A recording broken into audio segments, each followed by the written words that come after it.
Hi guys. Okay, this week is prepositions. Prepositions. They're really difficult and they're really difficult for second language learners. And your chapter mentions that ESL grammar books don't really do much beyond the beginning levels where they introduce prepositions of location and prepositions of time, which is true. I don't think I've ever seen, I'm sure they exist, but I've never used an ESL grammar book that goes beyond that. What I do see is prepositions in editing books for writing classes. And even those, so what they'll do is, I'm going to show you some examples. So your book mentions that there are different types of uses for prepositions. There's the prepositional phrase, and like prepositions of location and time would fit those. But then there are other ways in which prepositions are used, such as some verbs, common verbs, are followed by prepositions. So editing books would introduce that, show lists of common verbs plus preposition examples, and then maybe discuss common errors. So let me show you an example of that. Okay, so here's an example of that. So common verbs plus prepositions: agree with, arrived at, arrived in, came to, and then errors that students typically make. Maybe forgetting the preposition, I agree her, or using an incorrect preposition. That's the most common error. I arrived to the airport. Okay. And it's very hard to teach these because there's so many. I mean, again, mostly what I've seen in books is just long lists and then common errors and then exercises where students are asked to fill in the blank with prepositions. Okay, so the prepositions are taken out and then they fill in the blank, which is fine, but I don't know if they'll ever internalize all of those different uses of prepositions just by giving them lists and then having them fill in blanks. It's practice, but I don't know how useful that is. The other problem with all things English is all of the exceptions. So you teach students that it's common to have a preposition after the verb live. Okay, so I live in a house. Okay, but what about I live here? I live there. I live downtown, right? So there are those exceptions. And again, some editing books are going to mention those exceptions, but it is really a lot for students to take in.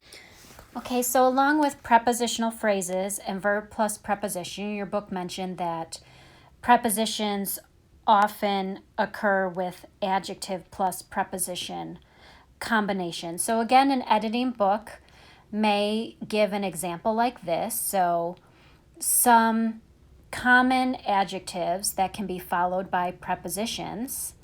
Now, something that also makes this difficult is that some adjectives have different meanings when used with different prepositions.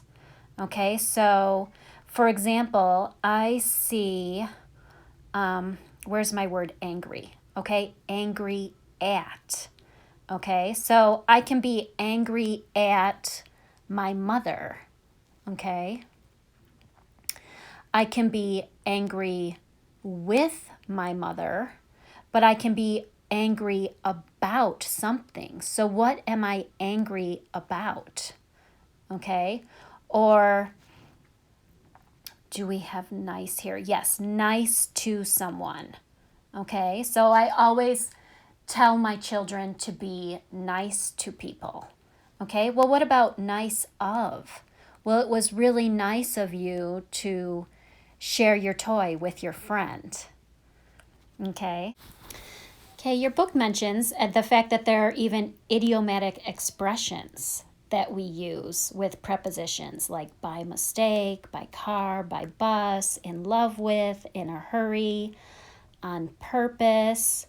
Notice that this activity in an editing book, it says look at the following idiomatic expressions, check the ones you know, then circle the ones that you think you may use in your writing.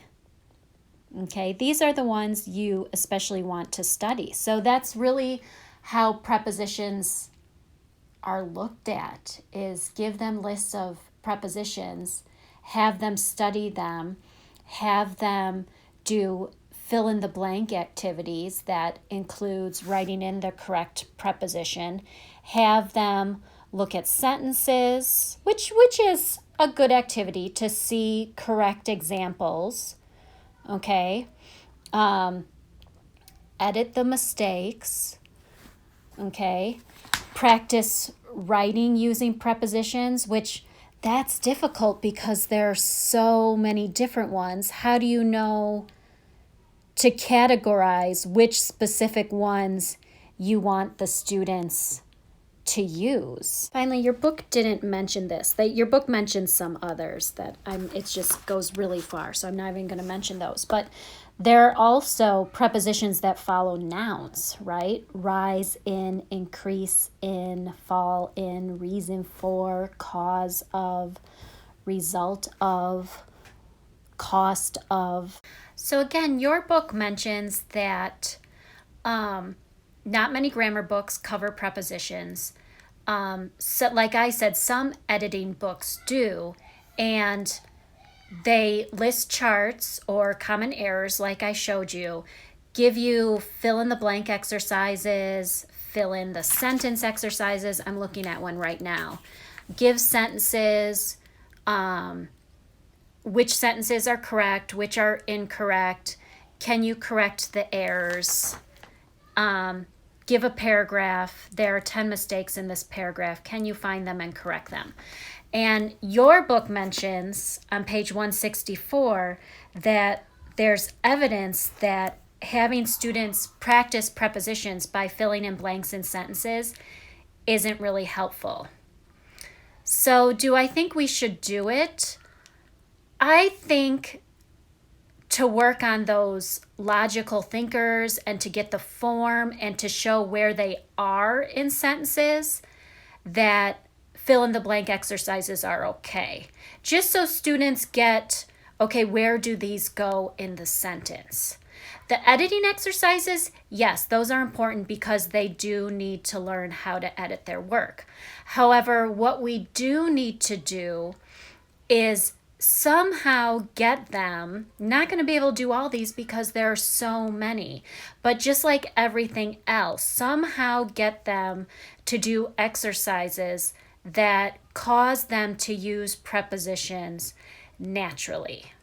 So, for example, you're not going to be able to have them practice every single verb preposition combination there is, but take some common ones, okay? We have agree with, arrived at, came, or you know what? You don't even have to give them the prepositions. Give them verbs, okay? Maybe type out verbs on pieces of paper, okay? So type them out. Agree, arrived, came, went, listened, lived, moved, stayed. Let's say 8 verbs, okay? And put them in groups and give them their little stack of verbs on pieces of paper and say, okay, in groups, you have to make a story using those verbs plus prepositions.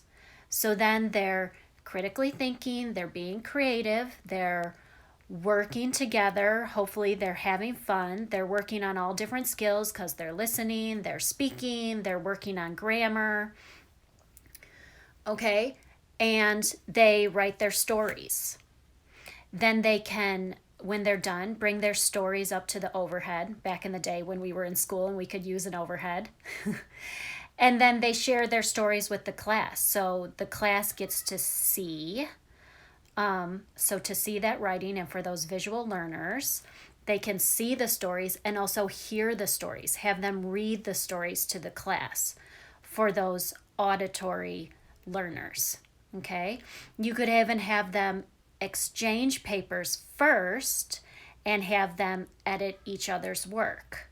Okay, I know that's just one activity and it's hard to get them to really practice all these, but it's something other than just filling in the blanks. And that's something you could do with different things, not just verb plus prepositions, but even those idiomatic expressions, as well as those adjectives plus prepositions. Another thing I saw online, and I do this sometimes, and I should actually do it more often for those auditory learners, is using songs. So in your extra materials for this week, there's a link to a website of Fluent U. They took little clips of just a bunch of songs in which contain prepositions, so that you can play those little parts of songs for students to hear those prepositions used naturally. And using songs for anything, it's kind of more work for the teacher, but it is good every once in a while to bring in songs again because it mixes up the activities. It's fun for students and it works with those auditory listeners. So if you want to take the time to listen to songs that include those prepositions, you could even give them the lyrics and they can just look at the lyrics while listening to the song or take the prepositions out. Again, it's fill in the blank, but still, okay? And they're listening to the lyrics and filling in the blanks with those prepositions. You can also do preposition combinations of the day. So let's say they get to class and that day you're going to do adjective plus preposition. So again, write some adjectives or type some adjectives on some pieces of paper. Fold up the pieces of paper, put them in a bowl or your hat or whatever. Have each student choose one. And then they have to make a question to ask their classmates using that adjective plus preposition combination. And then they're all speaking together because they're all taking turns, all answering each other's questions, and they're using those adjective plus preposition combinations naturally. You could also have them make sure that they not just speak their questions, but write them down. You could have them write down everybody's questions as they hear them and write down everybody's answers while the answers are being given. So that way they're practicing speaking, listening, and using the forms correctly in writing. So if you watched the talk by Keith Folse that I put in your activities, it was about 10 minutes where he talked about prepositions. Keith Folse is kind of considered a grammar guru in TESOL. But so prepositions are definitely grammar, but I like how he mentioned that they're also vocabulary. So that's another way to look at teaching prepositions too. When it comes to those prepositions that are verb plus preposition or adjective plus preposition or idiomatic phrases with prepositions, to look at them like you're teaching vocabulary. Now, I believe I learned this in graduate school, that if you were teaching reading, and generally when you're teaching reading, before you teach, or even a listening speaking class, at the beginning of the chapter, first you're going to have a vocabulary list, just a list of vocabulary. Like, yeah, just give them a vocabulary list, they'll go home and memorize it. That's not going to happen. But I was told that when you're teaching new vocabulary, so let's say you're teaching a reading, or for this, let's say you're teaching verb plus preposition, you shouldn't teach any more than 10 in a lesson, that they're not going to learn more than 10. Okay, so let's say we're treating prepositions like new vocabulary. So you could choose one category, such as verb plus preposition, and choose 10 common ones to go over in the lesson. Now, just like with grammar, where if you teach students a form, they don't just go home and use it correctly. It takes them hearing it, seeing it, using it over and over again before they acquire it. And it's the same with vocabulary. Now, we use these reading books. I know, I can't remember the name. It doesn't matter. Reading series at Harper, where at the beginning of each chapter, there's vocabulary lists. And then throughout the chapter, the same words are repeated. And I notice by the end, and I point them out while we're discussing all the readings, by the end of the chapter, those students have those words because that just brilliantly, they're just repeated throughout the chapter. So if you treat prepositions like vocabulary, that's what you'd have to do. You can't just introduce 10 verb preposition combinations and they go home and memorize them. No. Okay, introduce them, have them, you can do fill in the blank activities just to get them to look at it. Have them write sentences, have them write stories, have them make questions for each other. You can make a story with them so they have something to read and to see them in context. Okay, or delete the prepositions from a story and have them fill them in. Okay, so it's having them find songs with them in and play the songs and have them fill in the prepositions and use them afterwards. Okay, so whatever you do, you don't want to just give them a list of verb preposition combinations and that's it. Have them use them over and over again, just like you would with a grammar form. Now, another way to look at prepositions, so it would depend on what you're teaching, but there's so many. So another way you could look at it is finding out which ones your students struggle with. So if you're having them write, which ones do they have a tendency to get wrong in their writing? And then just address those in class if you don't want to address long lists of all these preposition combinations. Okay, look to your students for what they need to work on and then work on those in class. Okay, and beyond having them make sentences, write stories, ask each other questions, have them edit. Okay, a lot of times what I do, this is in a writing class, not in grammar, but often in grammar we do writing too, is I take their mistakes out of their papers. So if I'm going to be working on prepositions, I'll go through every paper, find mistakes with prepositions, type them up, and bring them to class the next day and put them in with partners and say, what's wrong with these sentences? Find the error and correct them.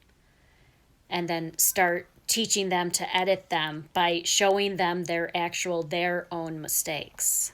So as your book said, very few grammar books, and I would say also with listening, speaking books, they rarely go beyond prepositions of location and prepositions of time at the lower level. Those are always in grammar books and listening, speaking books at the lower level. And all the other preposition combinations you'll see in writing and editing books.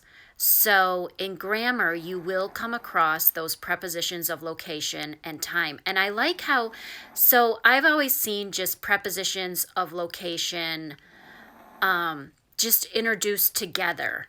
And at the end of your chapter, the writer said that often there'll be diagrams and then fill in the blank sentences. Like the book is blank the table. The book is on the table.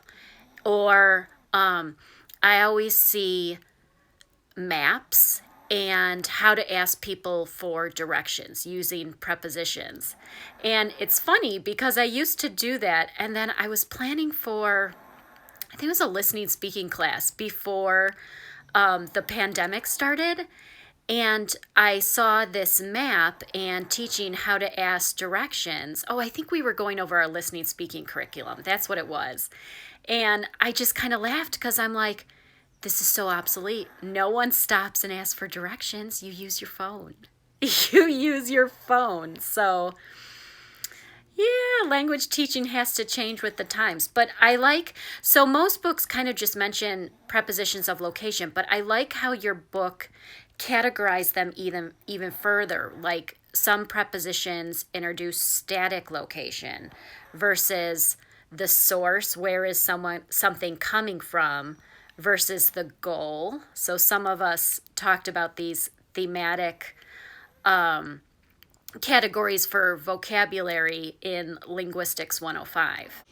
So something I've done in lower levels is introduce other vocabulary. Like here you see a picture of a bedroom, and then there's other vocabulary so that students have more words that they can use when they're using their prepositions of location, which I'll get to next. Here's another one. So this is a mall, okay, and it gives other vocabulary that students might use if they're at a mall, okay? And this would be assuming that you've already introduced some prepositions of location and now you want them to do a more natural activity together. So you can put them in groups, give each group one of these. These are pages from picture dictionary. Picture dictionaries are great at lower levels. Like you could have a classroom,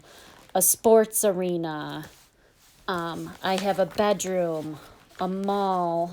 I also have an intersection, which I guess you could use. But then again, people don't ask for directions anymore. They just use their phone. Okay, and then whatever theme you gave them for the picture dictionary, you could give them a real picture. So here on the top, I have a bedroom, and on the bottom, I have a mall, okay?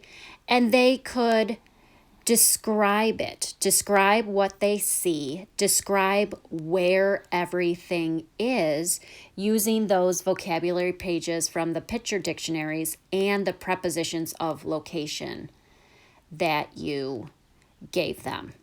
Okay, they can talk about it, they can write it down, they can write descriptive paragraphs, and then share them with the rest of the class, put them on the overhead so everybody can see examples, so you're repeating it. Because remember, repetition is really important in order for them to actually acquire those words. You could have them exchange papers with another group and they can edit each other's work. And then they're seeing those prepositions used more in context. And then this is going beyond just those fill in the blank activities. Something I thought about with the whole giving directions activity, because that's such a common one, just give them a map and have them talk about the location of everything on the map, or have them practice giving each other directions, which you could use, and I've never tried this, but I've just been thinking about it because in thinking about updating my lessons to be more modern, you could use like a directions app on the phone and have them decide some place to go, and then they have to work with a partner to get the directions from the app on the phone using prepositions. Again, I've never tried that, but I'm just thinking to update my lessons since it no longer makes sense to teach them how to ask for directions. We could have them use the technology that they love using so much. I also like the classroom objects activity that your book mentions, and I have done that before where you but have students, everybody take out an object Okay, and you can talk about those static, location, source, goal, prepositions, and then move the objects. And they give the example of, I'm putting the eraser on the desk. Where's the eraser? It's on the desk. But you could have them take out their own objects and have the students manipulate the objects and ask each other about the location or the movement away from or to. So have them do it on their own, okay? Because I think they get more out of that than if the teacher is just doing that. They'd have more agency in that activity. Finally, prepositions of time. I really liked in the Keith Folse talk how he had that triangle. So I've never done that before, but I think I might start using that because I always tell my students at a time, right? I will meet you at 9 o'clock. That's the smallest amount of time is at. So that was at the tip of that triangle on a day. So on was in the middle of the triangle in a year. So in is for the longest durations of time. So I really like how he did that.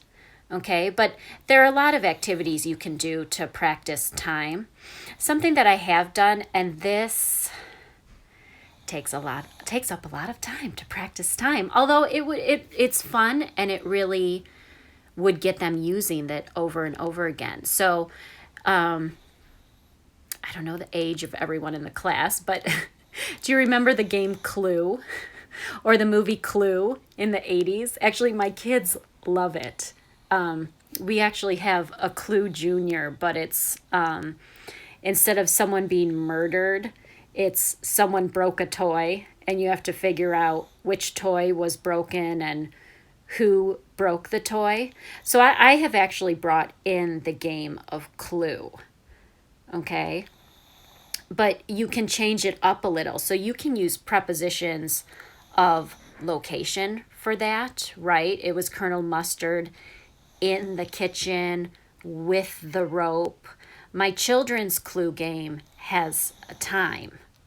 Okay, so you could change it up a little bit to also use prepositions of time. Okay.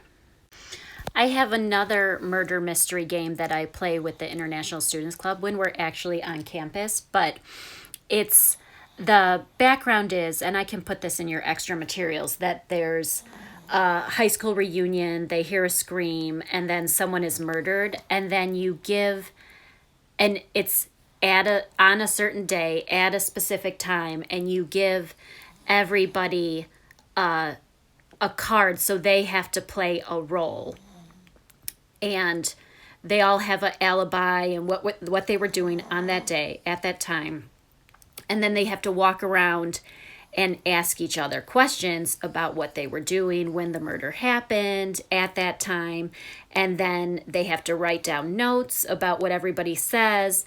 And then they each have to decide who they think the murderer is and why. So that would be a fun, good, natural activity to work on those prepositions of time too. And that's a lot of talking, a lot of writing down. They're up, walking around, talking to all of their classmates. So I think that's it. I'm looking through your book. They give you a few more other options. I notice he talked about the maps too, and I like how you could do this with Google Maps. Have groups all give alternate directions to get somewhere. So I like that, but you can actually use Google Maps other than just a picture. Or you could bring in pictures too and have different groups make different directions to get somewhere.